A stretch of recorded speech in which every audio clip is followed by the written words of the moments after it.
Assalamualaikum warahmatullahi wabarakatuh. Perkenalkan, nama saya Rizka Fitria dari kelas 10 MIPA 1. Saya ingin menjelaskan tentang Kerajaan Sriwijaya. Apa itu Kerajaan Sriwijaya? Sriwijaya adalah salah satu kedaulatan bahari yang pernah berdiri di Pulau Sumatera dan banyak memberi pengaruh di Asia Tenggara dengan daerah kekuasaan berdasarkan peta membentang dari Sumatera. Kepulauan Kerajaan Sriwijaya terletak di tepian Sungai Musi di daerah Palembang, Sumatera Selatan. Kerajaan Sriwijaya mencapai puncak kejayaan ketika diperintah oleh Raja Bela Putradewa yang berkuasa pada abad ke-9. Pada masa kejayaannya, Sriwijaya mengontrol perdagangan di jalur utama Selat Malaka dan daerah kekuasaannya meliputi Kamboja, Thailand Selatan, Semenanjung Malaya, Sumatera, dan sebagian Jawa. Selain itu, kebesarannya juga dapat dilihat dari keberhasilannya di beberapa bidang, seperti bidang maritim, politik, dan ekonomi. Berdirinya Kerajaan Sriwijaya. Dalam buklet Sriwijaya, sebuah kerajaan masa lalu di Asia Tenggara yang dikeluarkan Kementerian Kebudayaan dan Pariwisata di Direktorat Jenderal Sejarah dan Purbakala 2011 disebutkan bahwa waktu itu agama Buddha masuk ke Nusantara dibawa oleh para pendeta yang ikut dalam kapal dagang sebelum melanjutkan perjalanan ke India.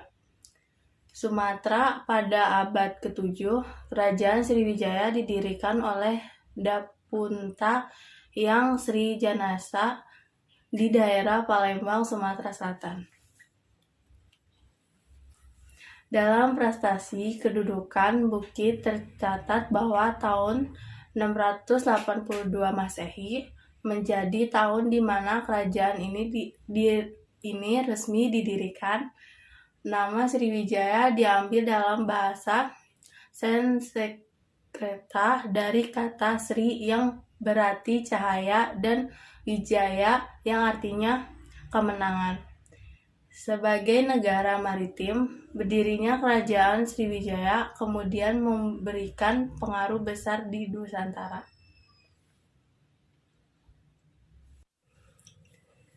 Raja-raja Kerajaan Sriwijaya, di sini saya akan menyebutkan beberapa raja-raja Sriwijaya di antaranya. Dapunta yang Sri Janasa, Indrawarman, Rudrawikrama, Sang Ramadana Jaya, Rakai Pangkaran, Rakai Warak. Puncak kejayaan. Kerajaan Sriwijaya merupakan salah satu kerajaan maritim dengan corak Buddha yang sangat besar pada masanya. Kerajaan Sriwijaya tumbuh di tengah ramainya jalur perdagangan dilintasi Selat Malaka dengan banyaknya perdagangan yang sehingga di kota-kota pelabuhan untuk membeli rempah-rempah. Tak hanya barang, pada masa berdirinya Kerajaan Sriwijaya terjadi pula pertukaran kebudayaan yang dibawa oleh para pedagang dari Cina, India, dan Arab yang mengaruhi budaya di Pulau Sumatera hingga saat ini. Kehidupan sosial.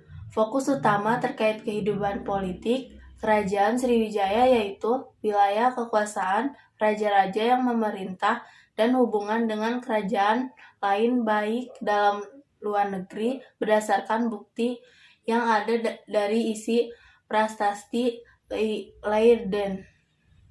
Kerajaan Sriwijaya telah melakukan kerjasama dengan kerajaan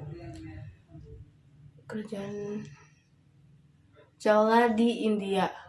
Hubungan baik dengan kerajaan tersebut ditandai dengan pengiriman pendeta dari Sriwijaya ke India dan pembuatan biara untuk pendeta tersebut.